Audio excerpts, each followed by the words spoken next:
Sitting here today, you realize that you are testifying against not only co-defendants, but family members. Yes. Why are you doing that? Well, I have a number of reasons. I got some health issues. I got 2 6-year-olds and an 8-year-old daughter. Yes. Who is the person that was captured on the video recording shooting Charles McCormick?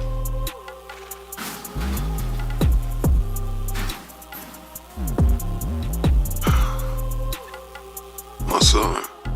Today we heard from a confessed accomplice to the Dominique Barner who agreed to testify as part of a plea deal. Because what you're telling this jury today is that you witnessed him speaking to Raekwon Howard that he was going to kill someone, right? Right. That's like a confession, right? What kind of Glock is in your hand? It's a 23. 5 niggas got hit up, sepsis 2. What's no 223?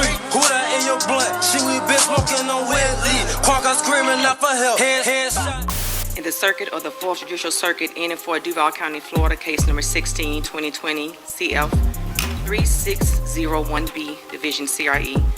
State of Florida versus Hakeem Robinson, verdict as to count 1, with the jury found the defendant guilty of first-degree as charged in the indictment.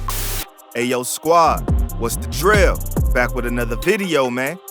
On July 31st, 2025, Hakeem Robinson, known in the world as Ksoo, was found guilty of first-degree homicide for the 2020 demise of Charles McCormick Jr., also known as Lil Buck. The verdict came in after just 4 hours of deliberation. His co-defendant and cousin Leroy Whitaker was also convicted by a separate jury in less than 2 hours. It was the ending to a trial that pulled the curtain back on Jacksonville's street wars, internal betrayals, and the blurred line between rap and real life. This case wasn't about music. It was about a homie tied directly to street politics and a diss track that allegedly disrespected Ksoo's half-brother, Willie Addison, who had been gunned down the year before. Prosecutors argued that McCormick's lyrics mocking Addison led to a retaliatory hit in broad daylight, and they say Ksoo was the gunman behind it. What took this trial to another level was the testimony that came from Ksoo's own circle. A co-defendant flipped, a family member was banned from court for violating courtroom rules, and the most shocking of all, Ksoo's own father, Abdul Robinson Sr., took the stand and identified his son as the hitter in a grainy surveillance video. His reasoning? Failing health and a plea deal of his own. We about to break it all down for you though, so without further ado, let's skip the play and get down to business. The events that led to this trial started on January 15th, 2020. Charles McCormick Jr., known on the streets as Little Buck, was gunned down outside a shopping plaza on Merrill Road in Jacksonville, Florida. According to the state, this was not a random act of violence. Prosecutors say this was a calculated hit, a retaliation for a diss track aimed at Ksoo's late half-brother, Willie Addison, also known as Boss Goon. It's a diss track. Who's diss track? Buck. That Charles McCormick? Yes, sir. And have you listened to this? Yes, sir. And is it a fair and accurate recording of the song we were just talking about? Yes, sir. Addison had been taken out the year before in a high-profile incident. His demise rocked Jacksonville, especially among those affiliated with the ATK crew, the same circle prosecutors claim Ksoo and his co-defendants were a part of. When McCormick allegedly disrespected Addison in a song, the streets took it as a direct violation. What followed, according to testimony and surveillance footage, was a planned attack. Dominique Butter Barner, a known associate of Ksoo, testified that he was behind the wheel as the getaway driver. He told the court that Ksoo was the one who got out of the vehicle, opened fire on McCormick, and then jumped back into the car before they sped off. Did McCormick stay there? No. What'd he do? Ran. What did Hakeem Robinson do? Chased him. And then did what? Killed him.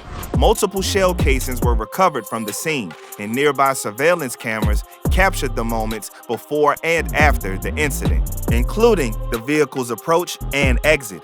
Barner's story became the foundation of the state's case. He described the motive, the planning, and the actions taken that day.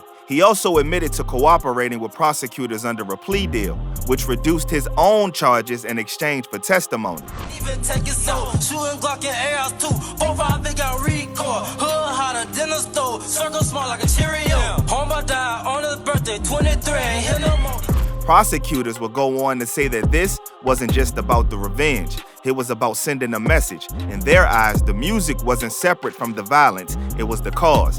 By the time the arrests were made, the state believed that they had a strong timeline backed by physical evidence, video surveillance, and now an insider willing to testify. But Barner's cooperation came with complications. Just weeks before the trial began, prosecutors handed over a batch of jailhouse phone calls involving Barner that had not been previously disclosed. The defense objected immediately, saying it was a late discovery and they needed to review. Because what you're telling this jury today is that you witnessed him speaking to Raekwon Howard that he was going to kill someone, right? Right. That's like a confession, right? The court allowed it, but the damage was already done. Those phone calls became part of the narrative. In those calls, Barner gave further insight into what he knew, what he saw, and how he felt about cooperating. Today, we heard from a confessed accomplice to the Dominique Barner who agreed to testify as part of a plea deal. It added another layer of context to his testimony, but also gave the defense something to attack. A cooperating witness under pressure, shaping his vision of the events. Then came the biggest moment of the trial, the testimony from Ksoo's own father, Abdul Robinson Sr. On day 4 of the trial, Robinson Sr. entered the courtroom visibly sick. He currently was suffering from diabetes, congestive heart failure, and other issues. I have diabetic. I'm on high blood pressure. I suffer from congestive heart failure. I just found out June 25th that my kidneys is failing rapidly. With oxygen support by his side, he told the jury that he made the decision to cooperate because he didn't know how much longer he had left. He said he wanted to do the right thing. Robinson Sr. had already taken a plea deal for helping to cover up the crime, but in court, he went further. He pointed to the grainy surveillance image of the day that the incident happened and said clearly that the man in the video was his own son, Hakeem Robinson. Who is the person that was captured on the video recording shooting Charles McCormick?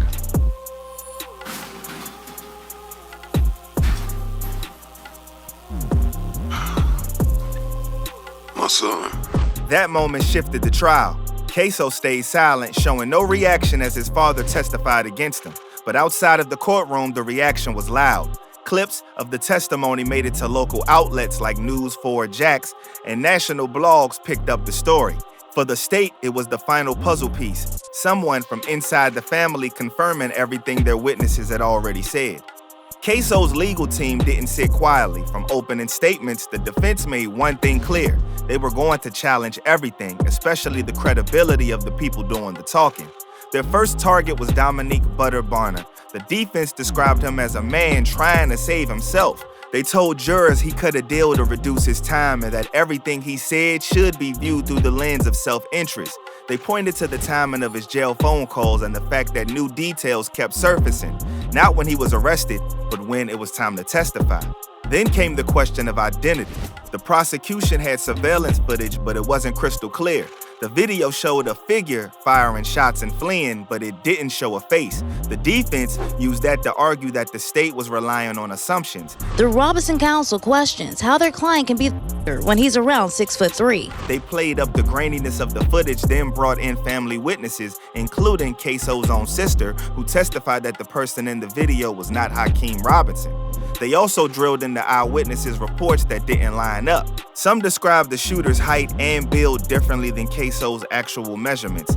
Others couldn't say with certainty that they knew what was going on in the chaos of the matter. On top of that, the defense made the late disclosure of Barner's jail calls a central part of their argument. They told the jury that these recordings, which surfaced just before trial, proved the state didn't have its case as solid as it claimed. They argued that the prosecution was piecing it together on the fly and that jurors were being asked to convict based on secondhand stories, not hard evidence. The courtroom wasn't without its distractions either. Surprising twist, someone from the Robinson family was banned from the courtroom because they were live streaming testimony. One of Ksoo's relatives was caught live streaming protected testimony and was banned from court for violating the rules. The defense didn't focus on it, but the energy in the room shifted. People outside the courthouse were watching, the city was watching, and that kind of pressure always finds its way in. In the end, the defense's motion was clear. show the jury that too many pieces were shaky and that no one could say with absolute certainty that Hakeem Robinson had pulled the trigger. By the time both sides had reached their closing arguments, the courtroom had already seen enough tension to last a full season of court TV. But now, it was time to tie everything together, and both sides had very different messages for the jury. The prosecution went straight back to the foundation of their case. They reminded jurors of the motive, a diss track aimed at Ksoo's deceased half-brother. What kind of Glock is in your hand? It's a 23. 5 niggas got hit up, sepsis 2. Was no 223. Who that in your shit? We been smoking on wet lead. Quark got screaming out for help. Headshot instantly. They replayed the surveillance footage, they brought up Barner's detailed account of the getaway, and they leaned heavily onto the father's testimony, reminding the jury that Abdul Robinson Sr. didn't just cooperate, he identified his son on tape. They painted a picture of loyalty broken by truth, that even family couldn't lie their own way around the facts. The state's entire argument came down to one thing: Ksoo had motive. He had opportunity, and people from his own circle, including his father, placed him at the scene. The defense fired back with everything they had. They once again hammered Barner's credibility, calling him a storyteller trying to script his way to a better deal. They reminded the jury that surveillance footage never showed a face. They pointed to conflicting witness statements, height and body mismatches, and the last-minute jail calls that weren't turned over until right before trial. Their message was simple: there's too much doubt to put somebody away for life. Because Hakeem Robinson is innocent. And you are going to be able to see that for yourselves. But when the jury went back to deliberate, it didn't take long. Ksoo's panel came back in just under 4 hours. Whitaker's jury, less than 2. Both came back with the same words: guilty of first-degree homicide. No matter which side you're on, the message was clear. This trial made noise. Now that the verdict is in, the next phase is sentencing under Florida law. A first-degree homicide conviction carries mandatory life without parole unless there's a rare legal exception. And based on current court documents and public statements, that outcome is all but guaranteed for both Hakeem Ksoo Robinson and his cousin Leroy Whitaker. As of now, sentencing is expected sometime in late August 2025. An exact date hasn't been locked in, but it's coming and fast. That said, the legal battle may not be over. Ksoo's defense team has already hinted at plans to file an appeal, likely focusing on the late disclosure of jailhouse phone calls, conflicting witness statements, and questions around the quality and reliability of the video evidence. In a case this complex, with multiple co-defendants, last-minute disclosures, and emotionally charged testimony, appeals are standard procedure. But overturning a first-degree conviction in Florida isn't easy. The odds are steep. Meanwhile, the impact of this case is already being felt beyond the legal system. In Jacksonville, this verdict closes a chapter in one of the city's most public rap-related street feuds, but it also opens a bigger conversation about how closely music, image, and real-life violence have become connected, especially in Florida's drill scene. Prosecutors didn't just build the case off physical evidence, they used music lyrics, social media behavior, and a reputation as a part of the picture they painted in court. Sergeant Smith says the rap song Ksoo Homicide in an Instagram post with McCormick's photo and the words "bye-bye" were both considered key pieces of evidence in his investigation. And for fans, for the streets, and for anybody else watching from the outside, you should be able to see what's up. The justice system is paying attention. Diss tracks, affiliations, and online clout, all of it being used in the courtrooms now. Not just in theory, in real cases with real consequences. So it's really time to stay smart, stay alert, and stay real. For real.